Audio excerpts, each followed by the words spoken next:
Juges chapitre 4, versets 1 à 7. Merci bien. Vous y êtes? Les enfants d'Israël firent encore ce qui déplaît à l'Éternel, après qu'Éhud fut mort. Et l'Éternel les vendit entre les mains de Yabin, roi de Canaan, qui régnait sur Hatzor. Le chef de son armée était Sisera et habitait à Haroshet Goïm. Les enfants d'Israël crièrent à l'Éternel, car Yabin avait 900 chars de fer. Quelqu'un dit avec moi 900 chars de fer. Et il opprimait avec violence les enfants d'Israël depuis 20 ans.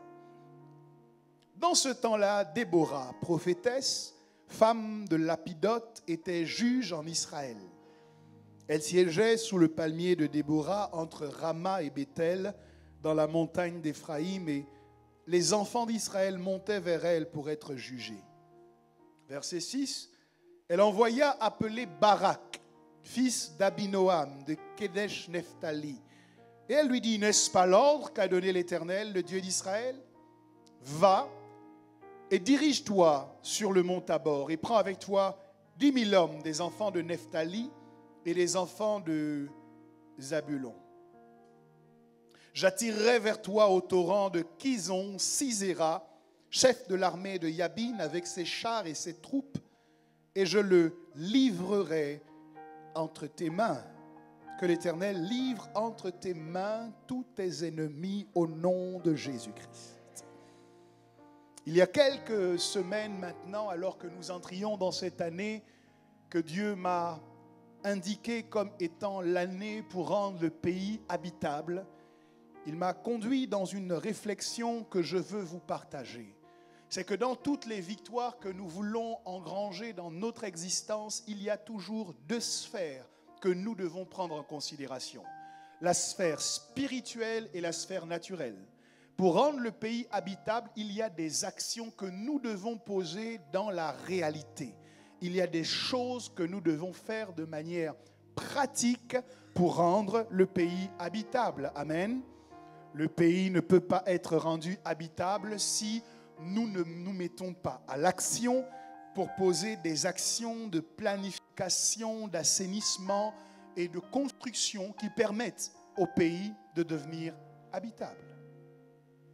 Mais il y a une deuxième dimension que nous ne devons pas négliger et ce serait une faute pour nous en tant qu'enfants de Dieu, qui est la dimension spirituelle, c'est-à-dire l'ensemble de victoires que nous devons gagner dans les lieux célestes pour que le pays ait une atmosphère propice à ce qu'il soit rendu habitable.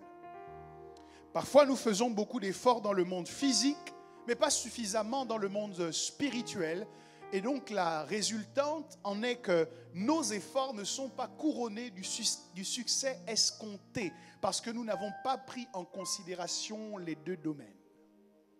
C'est pour cette raison qu'alors que nos pasteurs travaillent semaine après semaine pour vous édifier sur les actes pratiques que vous devez mettre en œuvre pour rendre le pays habitable, Dieu m'a conduit à ouvrir le livre des actes des prophètes. On a les actes des apôtres dans ma Bible.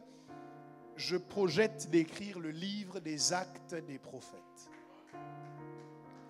Il y a un ensemble d'actes que les prophètes posent dans le monde naturel qui ont une résonance dans le monde spirituel. Et le Seigneur m'a indiqué que pour rendre le pays habitable, il y a une série d'actions prophétiques qui devaient être posées dans nos églises pour nous assurer une victoire dans le monde spirituel et faciliter ainsi notre avancée dans le monde naturel. C'est pour cette raison que nous avons commencé avec la vision du miel, ici.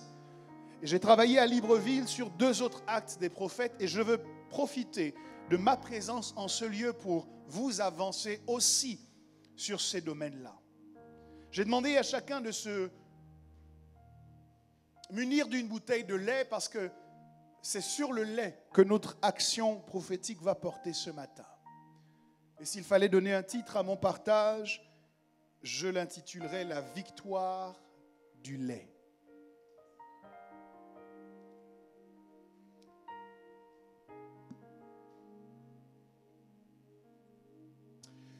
Dans l'histoire que nous venons de lire, et que je vous encouragerai à lire intégralement une fois que vous serez chez vous à la maison, nous trouvons le peuple de Dieu, un peuple en alliance avec Dieu, dans une condition catastrophique, calamiteuse.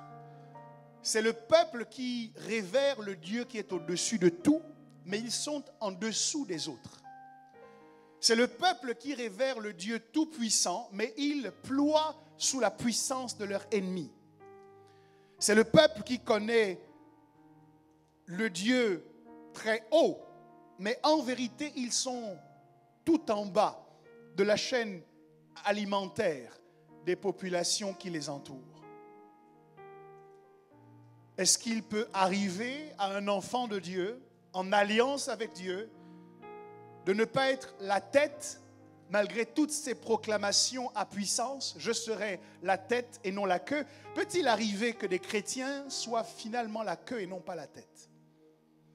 Peut-il arriver que des hommes et des femmes qui sont en alliance avec Dieu, qui ont accepté Christ dans leur vie comme leur Seigneur et leur Sauveur personnel, se retrouvent en deçà de personnes qui ne connaissent même pas le nom de Jésus-Christ, se retrouvent malmenés par des non-croyants, par des non-chrétiens, par des gens qui ne respectent pas le nom de Dieu.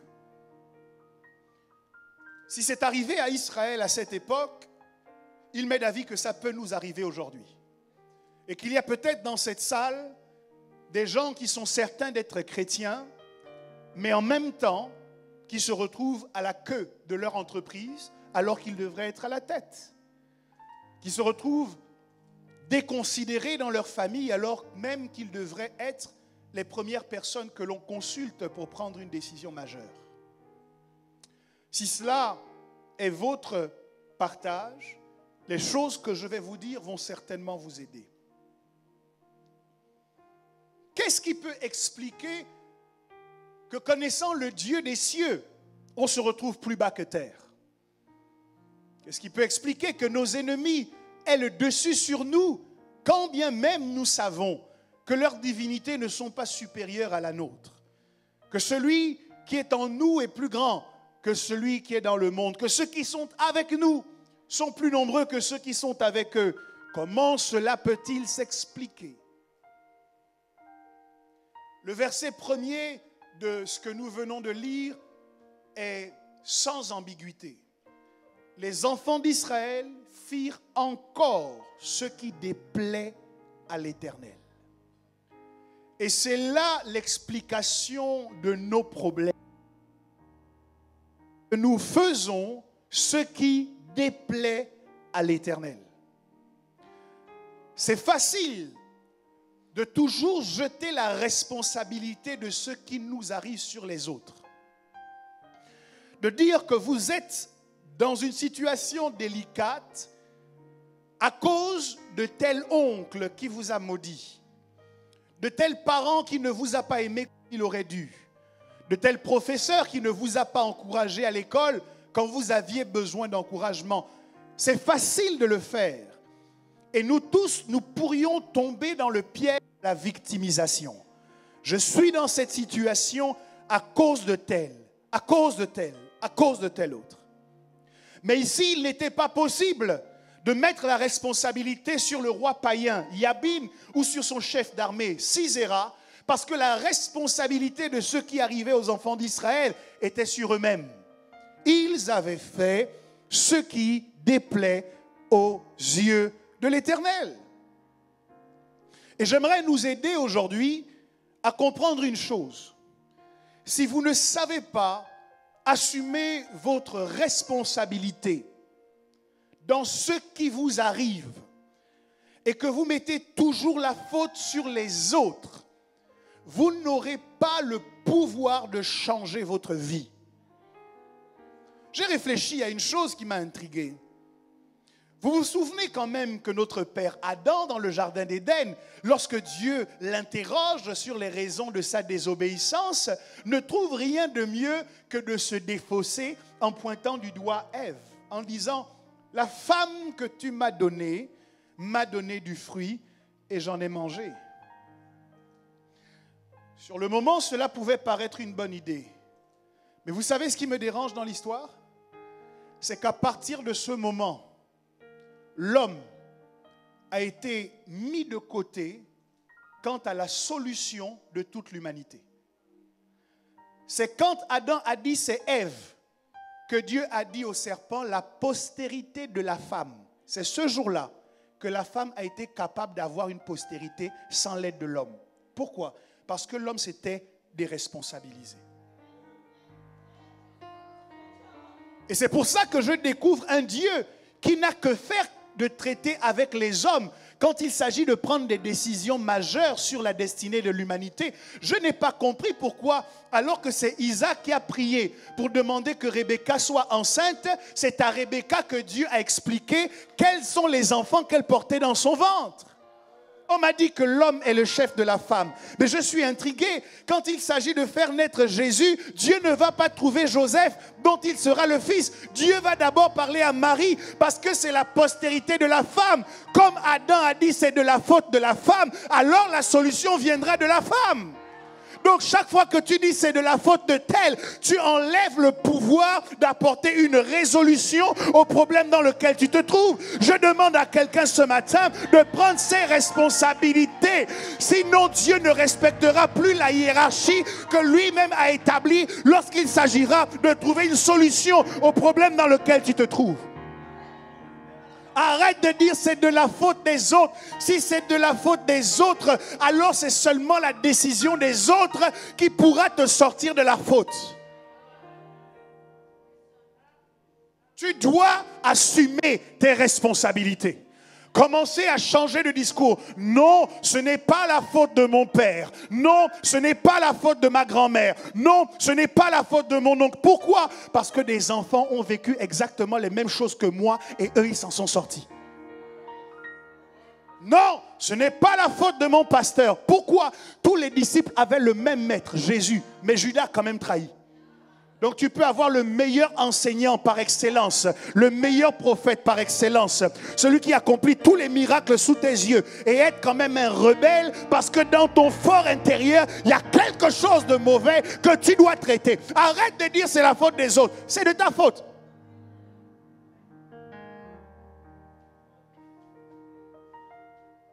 Les enfants d'Israël firent ce qui déplaît à l'Éternel. Et nos églises sont remplies d'irresponsables notoires.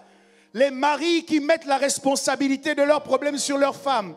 Ah, toi, c'est parce que tu es une sorcière. Sinon, ma vie aurait déjà avancé. Je serais déjà ministre de la République depuis que je travaille dans ce pays. Non, non, non, ce n'est pas sa faute. D'ailleurs, même si c'était une sorcière. Donc, dans toutes les femmes qui existent sur la terre, tu ne te poses pas la question de savoir comment tu as fait pour choisir la sorcière. Tu es responsable. Ça commence par toi parce que qui t'a forcé? Je suis sûr que dans ton entourage, il y a même des gens qui te disaient ne va pas là-bas. Tu as dit ah moi je suis fort, moi je peux assumer, I can handle it, je peux tenir ça, je peux supporter. Supporte maintenant. Ça commence d'abord par le fait de reconnaître tes torts. Toute résolution de problème commence par le fait de te demander, est-ce que j'ai fait quelque chose qui déplaît à l'Éternel? Cessons les fuites en avant. C'est toujours quelqu'un d'autre qui est fautif. Si ce n'est pas ton frère, c'est ton pasteur. Si ce n'est pas ton pasteur, c'est ton père. Si ce n'est pas ton père, c'est quelqu'un. Et dans tout ça, toi, tu fais quoi? Toi, tu fais quoi? Je suis venu t'aider à ne pas te laisser exclure de la solution que Dieu va mettre en place pour changer ta vie. Parce que si c'est de la faute de ton père, tant que ton père n'aura pas dit oui, ça ne se passera plus. Si c'est de la faute de ton oncle, tant que ton oncle n'aura pas dit « je te bénis mon fils », ça ne se passera pas. Mais ce matin, toi et moi, nous pouvons aller visiter toutes les personnes que nous avons responsabilisées et retirer le pouvoir que nous leur avons donné. et commencer à assumer chacun de nous sa propre vie et son propre destin. Et dire, les problèmes dans lesquels je me trouve sont liés aux mauvaises décisions que j'ai prises. Mais ce que j'aime avec cette assertion, c'est que si les mauvaises décisions que j'ai prises expliquent les problèmes dans lesquels je suis, alors les bonnes décisions que je prendrai résoudront les conflits dans lesquels je me trouve et ma vie pourra changer parce que j'aurai pris mes responsabilités. Bouge ton voisin, dis-lui, tu peux changer ta vie. Ça ne dépend pas de quelqu'un d'autre. Ça dépend d'abord de toi. Tu es ton propre allié. Le panorama de 2024 dépend de toi. On peut prier, on peut t'imposer les mains. Ça dépend d'abord de toi. Oui, je vous écoute. Ça dépend de toi.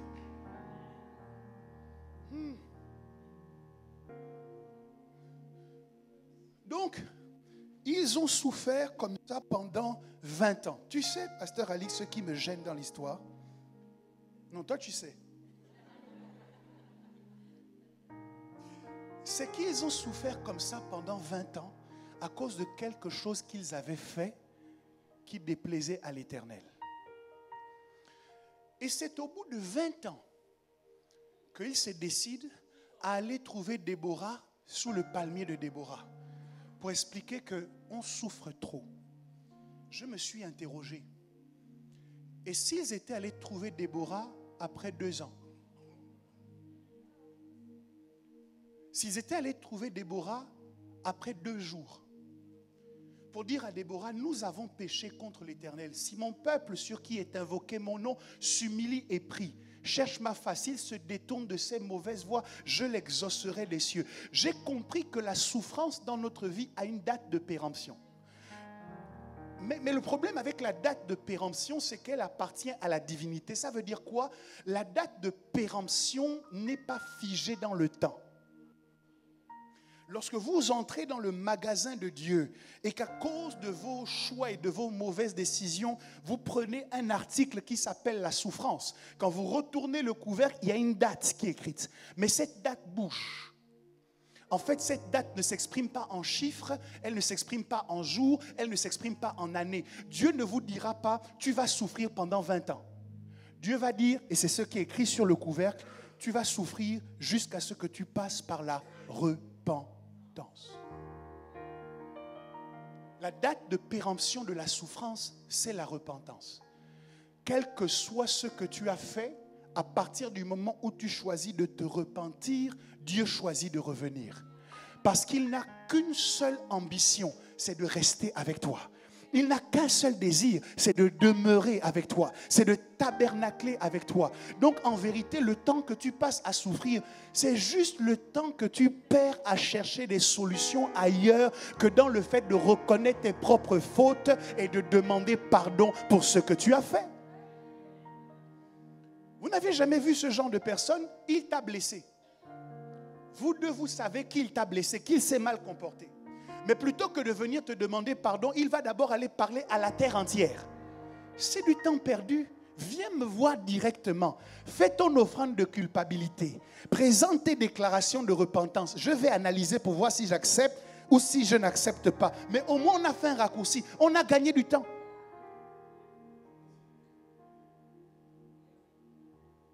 Oh non, la personne est rancunière. Hein?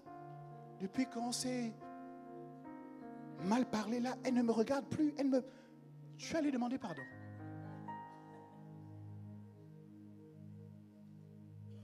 Pourquoi tu ne demandes pas pardon?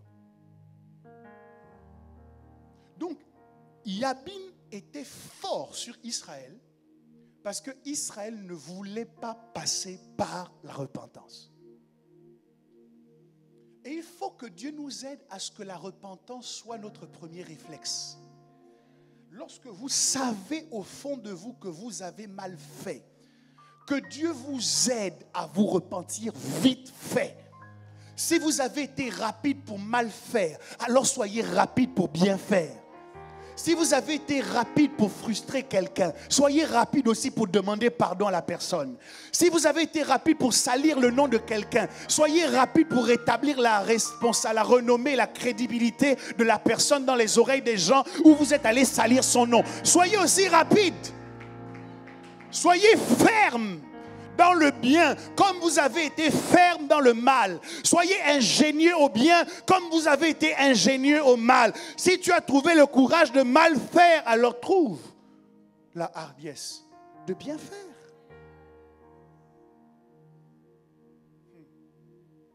« 20 ans de souffrance. »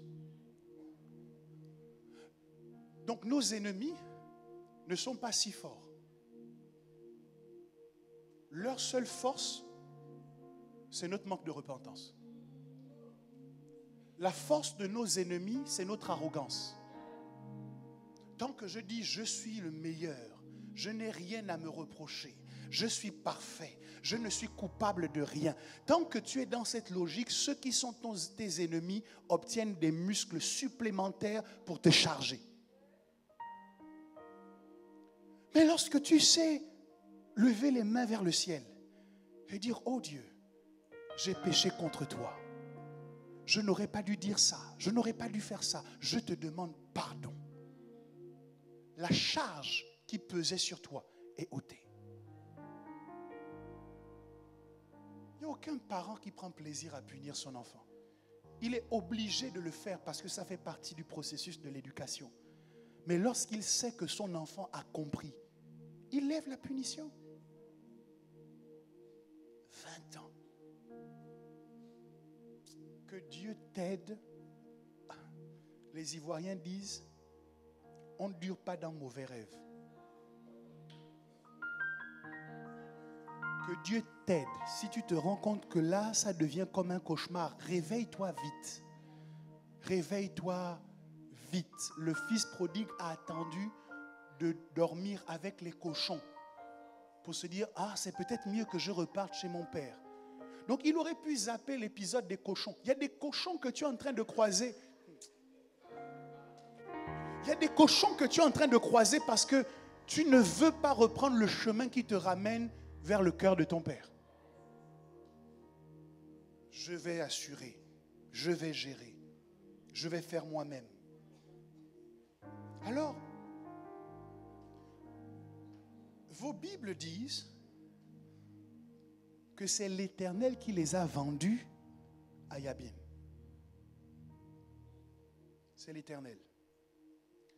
Mais quand ils se sont trouvés en plein milieu de la souffrance, c'est à l'Éternel qu'ils sont allés crier.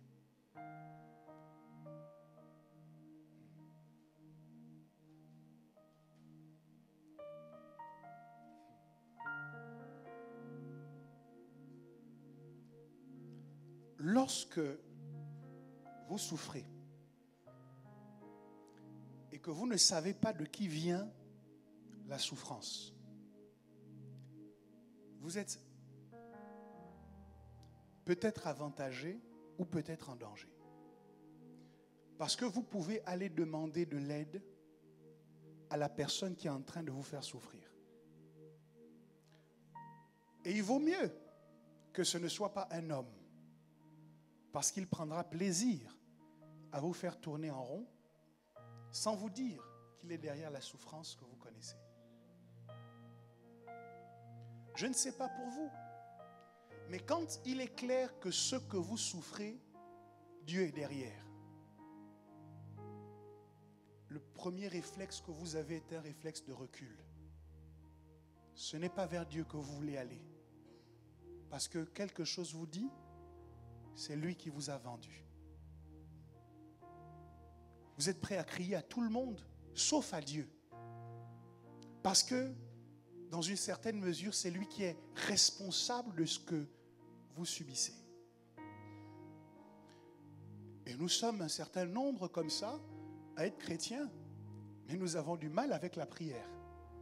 Parce que la prière implique que nous parlions à un Dieu que nous ne comprenons pas bien. Un peu comme Isaac qui se lève de l'autel et qui voit le couteau dans la main d'Abraham. l'histoire est passée. Il n'est pas mort. Mais chaque fois qu'il va voir Abraham avec un couteau, vous voyez comment ça change le rapport? Et la souffrance a tendance à changer notre rapport à Dieu. Parce que nous souffrons de sa main. Nous avons du mal à repartir vers lui pour lui dire, est-ce que tu peux me délivrer et me venir en aide? Veille à ne pas laisser les souffrances t'éloigner de Dieu. Quel que soit ce que tu souffres, quel que soit ce par quoi tu passes, même quand tu as l'impression que c'est profondément injuste, ne laisse pas les souffrances t'éloigner de Dieu. Au contraire, les souffrances doivent te pousser vers lui. La Bible dit, il a frappé, mais il guérira.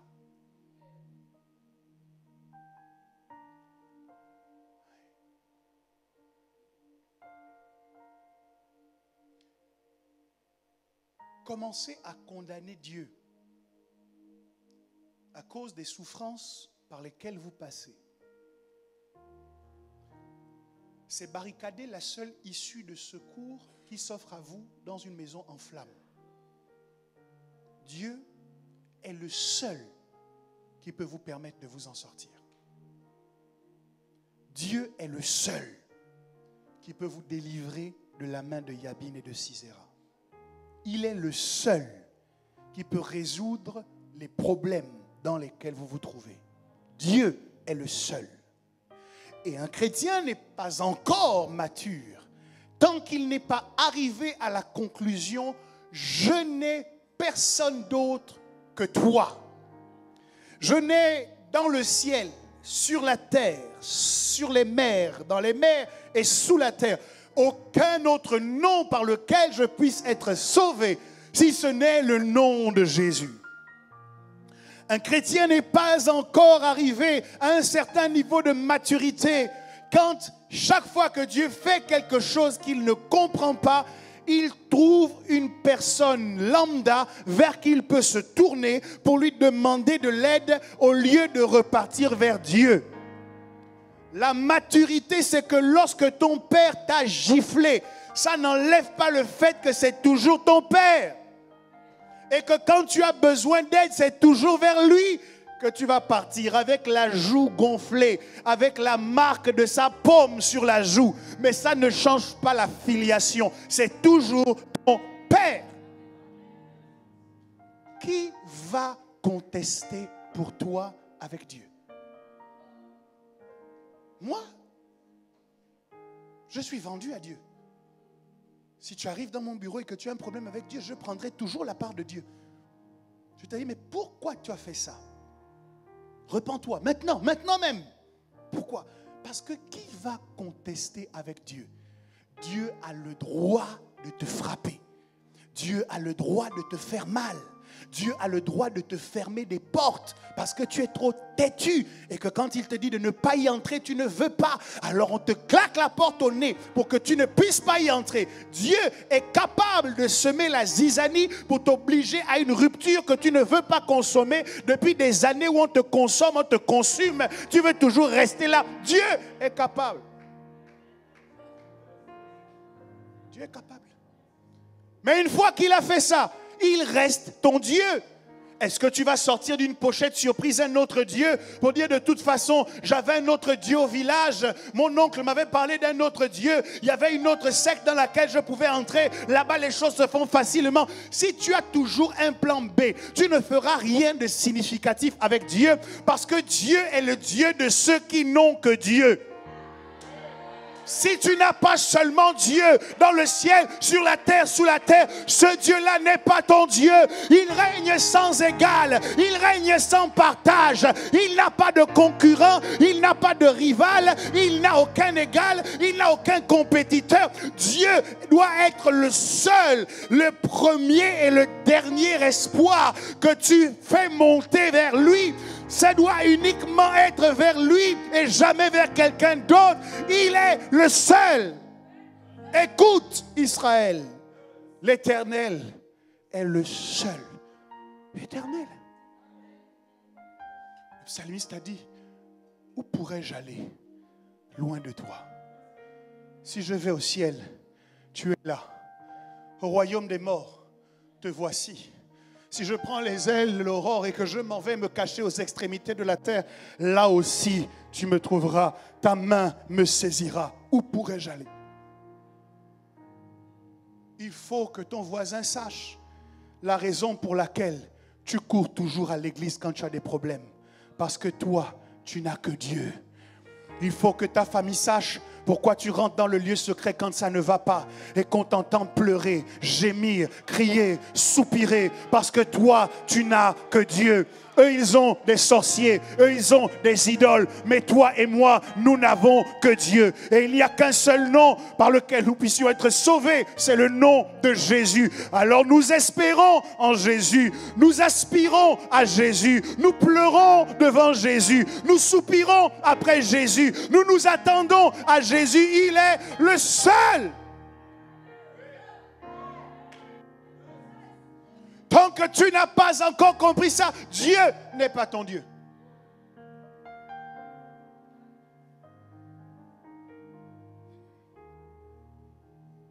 Nous sommes providence.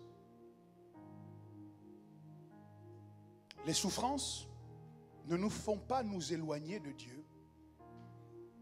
Elles ne nous conduisent pas à nous éloigner du service et de ce que nous lui devons. Au contraire, dans la souffrance, on avance. J'ai décidé de ne plus reculer. Je suis venu déclarer que le passé est passé en lui. Les choses ont changé. J'ai donné ma vie à Christ. J'ai décidé d'avancer. Ça fait mal, mais je veux avancer. C'est compliqué, je ne comprends pas tout, mais je veux avancer. Et encore, avancer.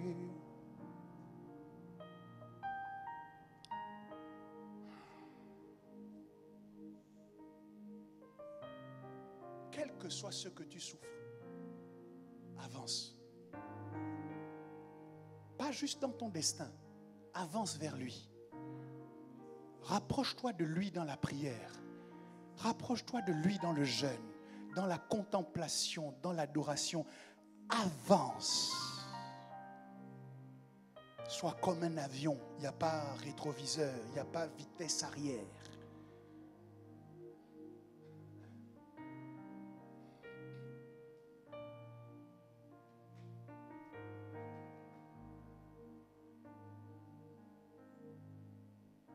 Tu vas faire quoi d'autre? Tu vas aller vers qui d'autre? Où est-ce que tu vas trouver un Dieu comme lui?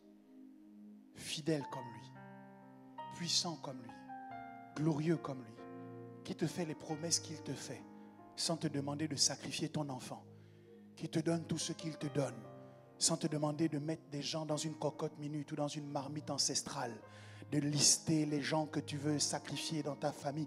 Où est-ce que tu vas trouver un Dieu comme lui, qui ne te demande pas de coucher avec le marabout pour que la chance vienne dans ta vie? Où est-ce que tu vas trouver un Dieu comme lui?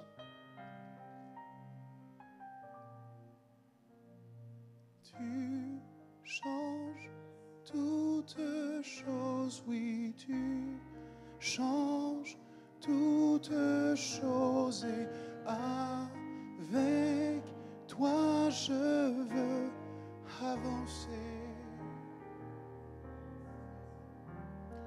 Tu changes toutes choses, oui, tu changes toutes choses, et avec toi je veux avancer.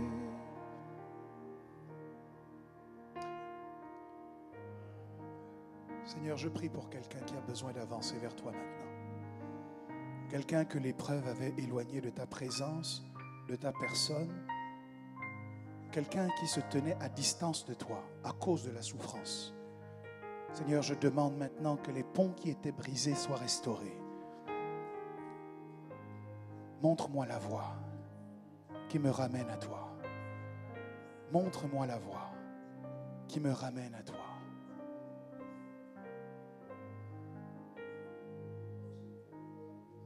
Et dans cette configuration, Déborah fait appeler Barak. Barak qui signifie bénédiction. Parce que la bénédiction est l'arme que Dieu utilise pour nous sortir de situations complexes. Pour ceux qui ploient sous le genou de la pauvreté, Dieu envoie Barak. La bénédiction de la richesse brisera le joug du manque et de la pauvreté. Pour ceux qui souffrent de la maladie, Dieu envoie Barak. La bénédiction de la guérison qui brisera le joug de la maladie. Barak ne vient pas pour faire joujou. Barak ne vient pas pour se faire des amis. Barak arrive comme un soldat, comme un guerrier. Ce qui m'emmène à penser qu'il y a deux sortes de bénédictions.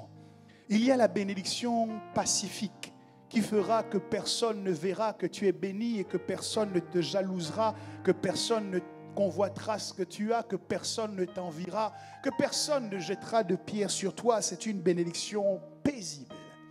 Et puis il y a un type de bénédiction que Dieu t'envoie pour la guerre. Barak n'est pas venu à Déborah pour faire la paix avec Yabin. Barak est venu afin de susciter des hommes, afin d'aller confronter Sisera et de le vaincre. J'entends qu'il y a des bénédictions que Dieu envoie dans notre vie pour nous pousser sur le champ de bataille. Alors que nous demandons la sérénité et le calme et que la bénédiction de l'Éternel arrive, même si elle ne se fait suivre d'aucun chagrin, elle s'accompagne de lutte, elle s'accompagne de guerre, elle s'accompagne de bataille. De la bataille que vont te livrer toutes les personnes qui voulaient que tu restes dans la même situation, toutes les personnes qui ne veulent pas que tu changes d'état, que tu te métamorphoses. Ça les dérange. Lorsque tu as un vélo et que tu circules dans le quartier, ils t'acclament et te félicitent en disant tu as un vélo. Mais va seulement t'acheter ta dernière Bentley et commence à circuler dans le quartier et tu verras comment les ennemis, les amis d'hier vont se transformer en ennemis d'aujourd'hui. Parce que la bénédiction dans laquelle tu circules est une bénédiction qui met le projecteur sur leurs incapacités de se sortir de certaines situations. Tu pleures parce que tu as des ennemis, mais ces ennemis ont été suscités par Barak.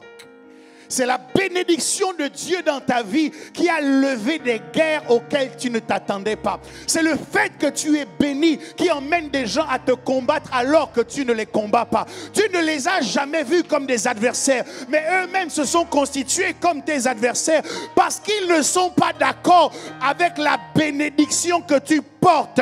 Quand on pense à la promotion, on pense à toi. Quand on pense à la gloire, on pense à toi. Quand on parle d'élévation, on parle de toi. Quand on parle d'excellence, on parle de toi. Ça ne fait pas que des heureux. Il y a des gens que ça dérange. Quand Barak arrive dans ta vie, attends-toi à casser la baraque. Il y a des gens qui ne sont pas d'accord avec le fait que tu ne restes pas dans le même état que celui dans lequel ils t'ont trouvé. Vous n'étiez pas ennemis hier. D'où vient-il que vous soyez ennemis aujourd'hui? Parce qu'ils n'acceptent pas que tu ailles quelque part quand eux, ils ne vont nulle part. Sauf que ma Bible me dit que le bonheur et la grâce m'accompagneront. Pour qu'ils m'accompagnent, je dois me déplacer. Je suis obligé d'être en mouvement, d'aller vers ma destinée. Parce que j'ai rendez-vous au sommet. S'il n'y a pas de mouvement, il n'y a pas d'accompagnement. Voici les signes et les prodiges qui accompagneront ceux qui auront cru. Excuse-moi si tu veux rester en place. Mais moi, j'ai besoin que les signes et les prodiges m'accompagnent. C'est pourquoi je marche. Est-ce que quelqu'un peut prophétiquement faire le mouvement d'aller quelque part? Ah, ne ressemble pas à ceux qui ne vont nulle part. Attention, attention, pendant que tu te déplaces, J'entends dans le monde des esprits l'entité bonheur et l'entité grâce qui sont en train de discuter. Tu ne seras plus cette année de ceux qui cherchent la bénédiction, mais tu seras recherché par la bénédiction. Je vois ton visage placardé au ciel. Et puis c'est écrit Wanted. Tu es recherché par des chasseurs de primes qu'on appelle la grâce, qu'on appelle l'élévation, qu'on appelle la richesse.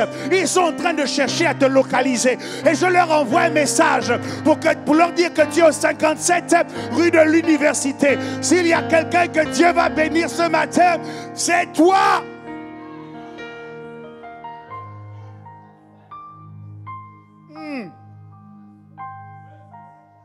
Arrête d'être surpris des combats. T.D. Jakes parlait à un chantre, Moses Bliss, dernièrement. Il lui disait, la douleur fait partie de la grandeur. C'est dans le package. Tu ne peux pas avoir l'un sans avoir l'autre. Si tu as des gens qui t'aiment, tu dois aussi avoir des haters. Tu ne peux pas avoir l'un sans avoir l'autre.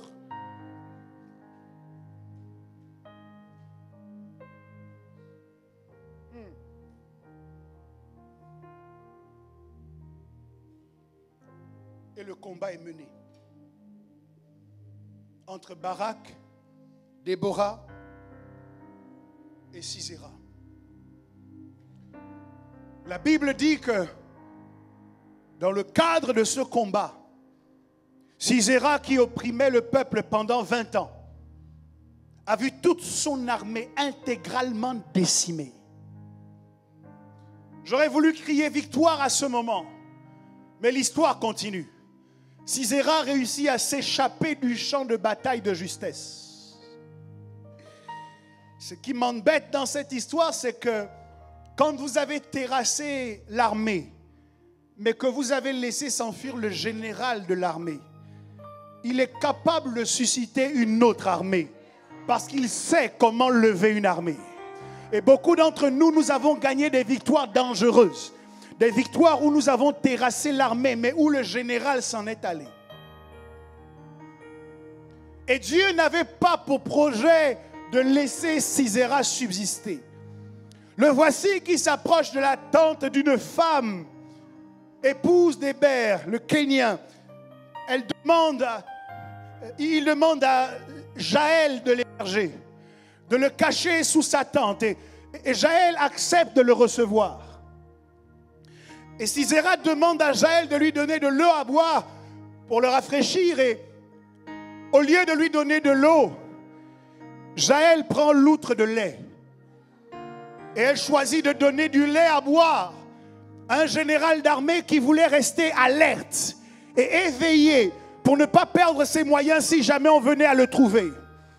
Mais comme une personne avisée, connaissant les pouvoirs apaisants du lait, plutôt que de choisir l'eau à lui donner, elle lui donne de la crème. Sisera se désaltère avec le lait. Et physiologie faisant, le sommeil s'abat sur lui. Sisera s'endort. Dans la vie de plusieurs d'entre nous, Sisera s'est endormi. Sisera représente ces problèmes longs que nous traînons parfois depuis notre enfance. 15 ans, 20 ans d'oppression, une oppression violente. Les gens pensent que tu es chrétien, savent que tu es un enfant de Dieu, mais ce problème-là te tient en haleine depuis des années. Et au moment où Dieu décide de résoudre le problème, si tu ne fais pas attention, tu peux laisser Sisera s'échapper. Et puis quand il s'échappe, même si Dieu a positionné Jaël, tu peux laisser Sisera endormi. Le danger avec celui qui dort, c'est qu'il ne dormira pas éternellement. Il y a des Sisera qui se sont échappés de nos situations. Ouais. On a réussi à fixer ton problème avec ta femme parce que vous vouliez vous séparer, mais vous avez changé d'avis, vous n'allez plus vous séparer. Ok, mais on n'est pas rentré en profondeur pour savoir quel est le Sisera qui explique que vous soyez arrivé à cette extrémité. Le problème est résolu, vous êtes rentré à la maison, mais Sisera s'est échappé. On a réussi à te convaincre de rester dans le service à l'église. Mais on n'est pas rentré en profondeur pour savoir qu'est-ce qui dans ton cœur a pu te convaincre que ta vie pouvait être meilleure si tu ne servais pas Dieu. On a résolu le problème de l'armée, mais Sisera s'est échappé. On a réussi à t'emmener à reparler à ton frère, mais on n'a pas creusé pour comprendre quel est l'état de ton cœur et le type de caractère rancunier que tu gardes, qui fait que si personne n'intervient, tu peux ne pas parler à quelqu'un pendant 2 ans. La Bible dit que le soleil ne se couche pas sur ta colère, mais toi tu as laissé 365 jours fois 2 le soleil se coucher sans te remettre en cause. Sisera est resté là.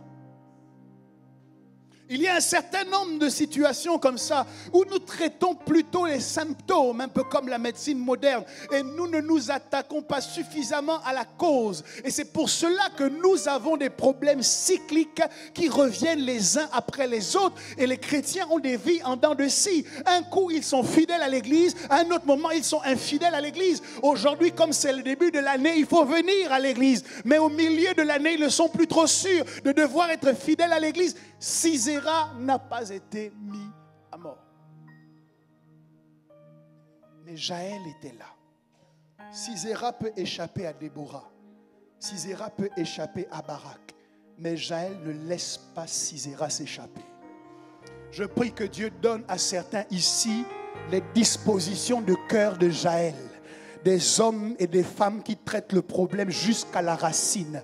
Ça ne suffit pas seulement de dire j'avance, mais pendant que tu avances, tu traites les problèmes jusqu'à la racine, de sorte qu'on ne te retrouve plus dans l'état dans lequel on t'avait laissé. Que Dieu te prenne vraiment, qu'il t'arrange vraiment, qu'il te repositionne vraiment, afin que lorsqu'on te cherchera dans la colère, tu pourras dire « Il y a longtemps que j'ai déménagé ». Lorsqu'on te cherchera dans les murmures, l'hypocrisie, tu pourras dire « Il y a longtemps que j'ai déménagé ». Il y a des hypocrites en sursis parce que personne n'a encore mené l'enquête pour vous découvrir devant tout le monde et exposer aux yeux de tous votre mauvais cœur. C'est pour ça que vous vivez encore. Mais un jour, on doit t'attraper. On doit te positionner en face de toutes les personnes que tu trompes.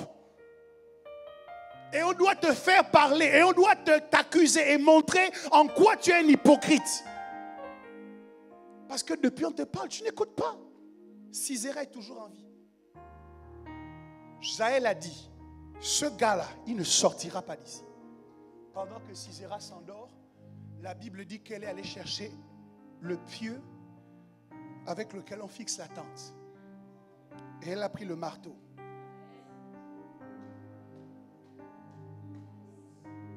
Mais la première arme de Jaël, c'est le lait. S'il n'y avait pas eu le lait, elle n'aurait jamais eu le dessus sur Sisera. Qu'est-ce donc que le lait? Chaque fois que le lait est produit par un mammifère, cela annonce la fécondité. C'est quand on s'apprête à donner naissance que le corps produit le lait. Ça veut dire que la première arme que Dieu te donne pour triompher de Sisera, de ce système mondain qui veut t'oppresser, c'est de te souvenir que tu es fécond. C'est de te souvenir que Dieu ne t'a pas envoyé sur la terre pour accompagner les autres, mais qu'il y a quelque chose que tu peux toi aussi produire.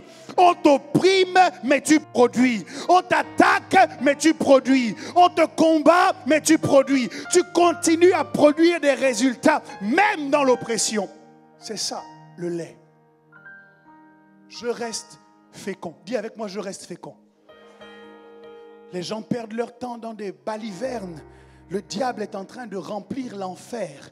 Et les gens passent leur temps à se demander quelle est la coiffure de l'autre, qu'est-ce que l'autre a porté, pourquoi l'autre m'a regardé. Les gens sont en train d'aller en enfer et nous sommes dans des bêtises.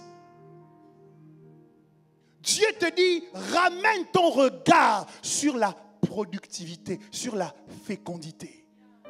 Ce qui permet à un troupeau de grandir, c'est lorsque les brebis sont concentrées sur le fait d'être fécondes.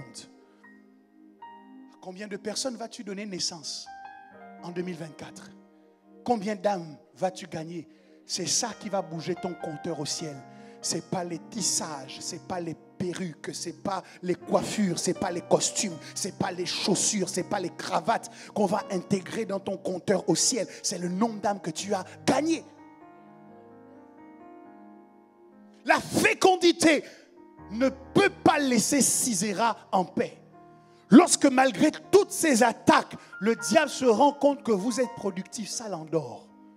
Ça le rend inefficace dans votre vie. Il commence à rassembler tous ces démons. Et il dit, mais le gars là, la femme là, c'est quoi leur problème? On n'a pas envoyé la pauvreté vers eux. La pauvreté dit, si papa, si daddy, j'étais là-bas. Mais malgré la pauvreté, tu produis des résultats. Mais on n'a pas envoyé le découragement. Si, daddy, j'étais là-bas. Mais malgré le découragement, tu es fécond. Jésus.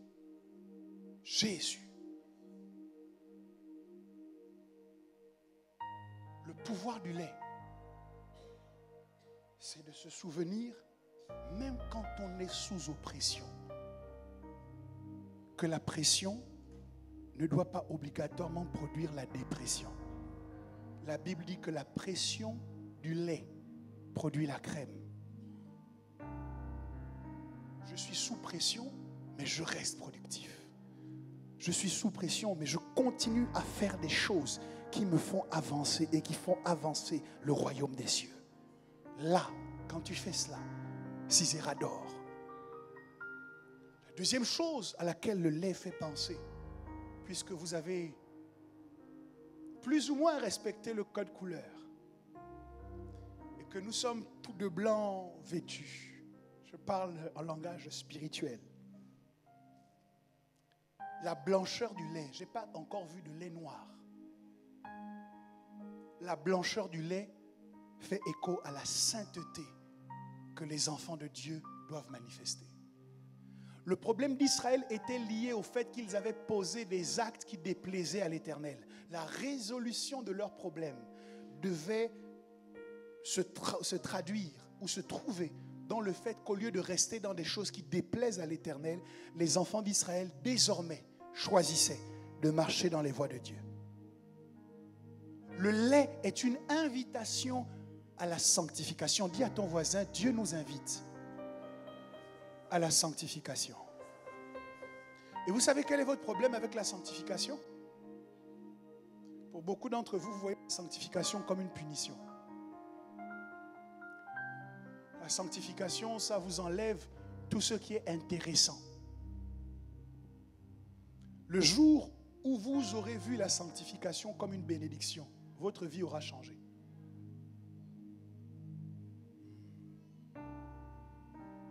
Mais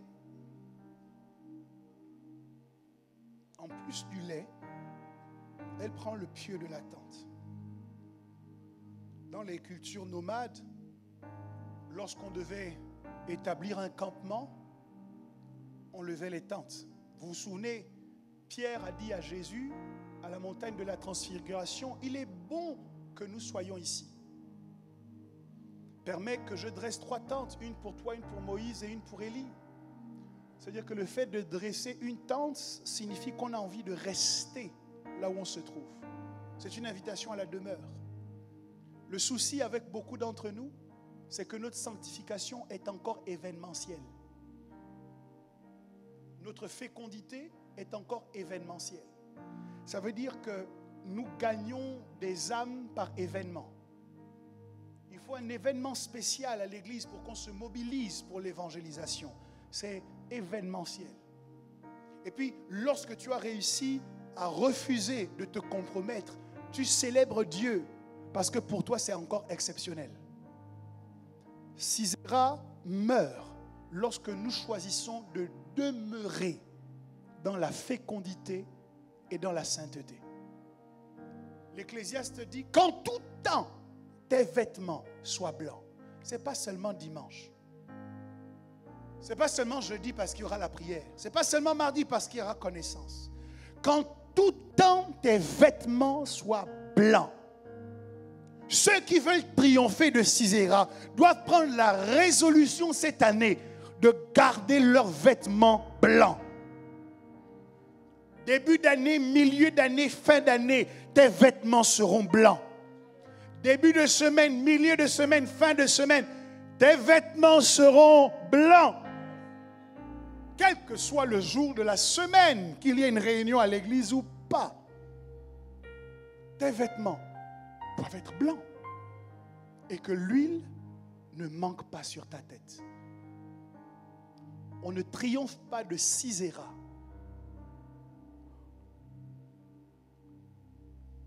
en ayant une sainteté qui joue à l'horoscope. Selon l'alignement des étoiles, aujourd'hui je serai saint.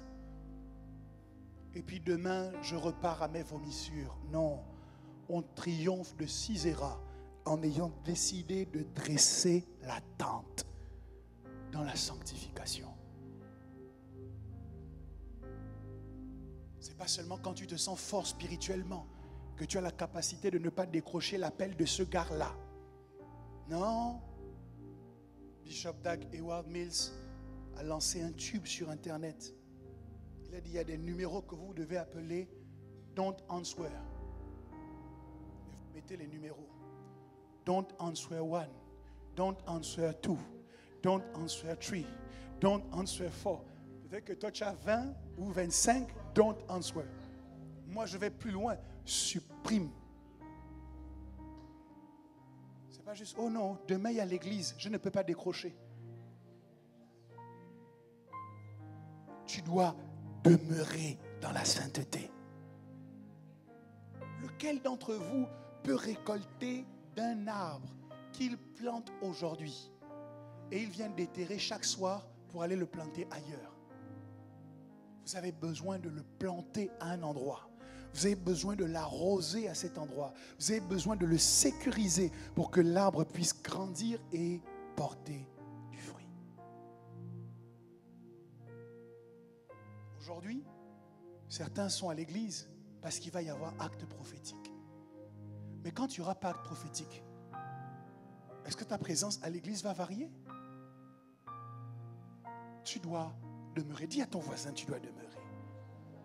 Dieu a dit à Jacob, monte à Bethel, Bethel, la maison de Dieu, et demeure-y.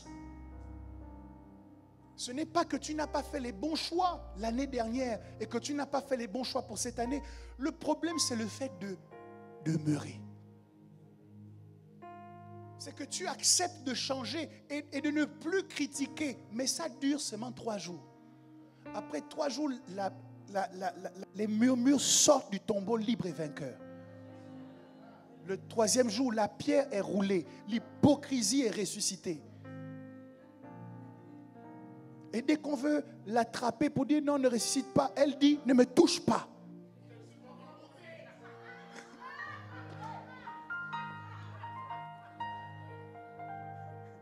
Il est temps que le vieil homme soit mort et enterré. Qu'on puisse passer à un autre type de message. Allô? La deuxième chose, n'oublie pas, on n'est pas fécond de façon exceptionnelle. Nous devons être comme des poules pondeuses. Tous les matins, tu viens, il y a un œuf. C'est-à-dire que chaque jour est une occasion de semer la parole dans quelqu'un. Tous les matins, Dieu renouvelle ses bontés. Toi aussi, tu renouvelles les semences. Tu t'assois dans un autre wagon du train aujourd'hui parce que tu vas rencontrer d'autres personnes. Et là, tu sèmes la parole. Et puis quand tu arrives, tu apportes le café à un autre collègue aujourd'hui parce que là, tu dois semer la parole. Ne laisse pas reposer ta main. Il dit, sème ta semence le matin et le soir, ne laisse pas reposer ta main. Car tu ne sais pas des deux, qu'est-ce qui produira des résultats. Tu ne sais pas si l'un et l'autre sont bien. Notre problème en tant que chrétien, c'est que nous voulons faire one shot. Imaginez un peu le pêcheur qui fait seulement one shot. Il ne peut pas construire d'entreprise de pêche. S'il veut augmenter sa productivité, c'est un filet qu'il doit lancer. Ce n'est pas un hameçon. Parce qu'il y a beaucoup de poissons qu'il veut tirer sur le rivage. Toi aussi, décide-toi de demeurer dans l'action de produire des résultats. De demeurer dans le fait d'être excellent. De demeurer dans le fait d'être fidèle. De demeurer dans le fait d'être la personne qui facilite le travail autour de toi. Demeure. D'aussi longtemps qu'on parle de Giroud dans l'équipe de France, on dit toujours que c'est quelqu'un qui facilite l'ambiance dans le vestiaire.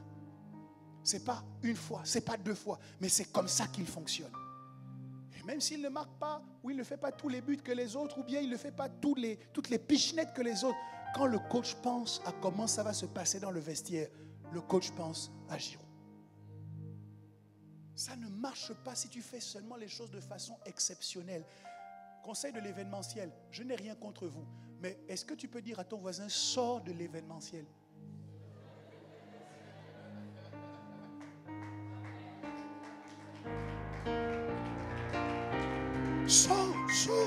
Sors de l'événementiel. On ne dit pas que tu n'as jamais été gentil. Notre problème, c'est que tu as été gentil de façon événementielle.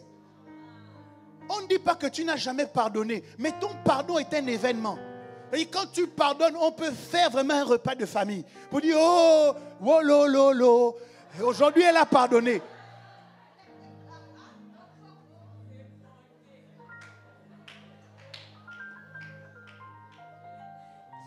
Hey Dieu! Prends avec moi ta bouteille de lait et lève-toi maintenant.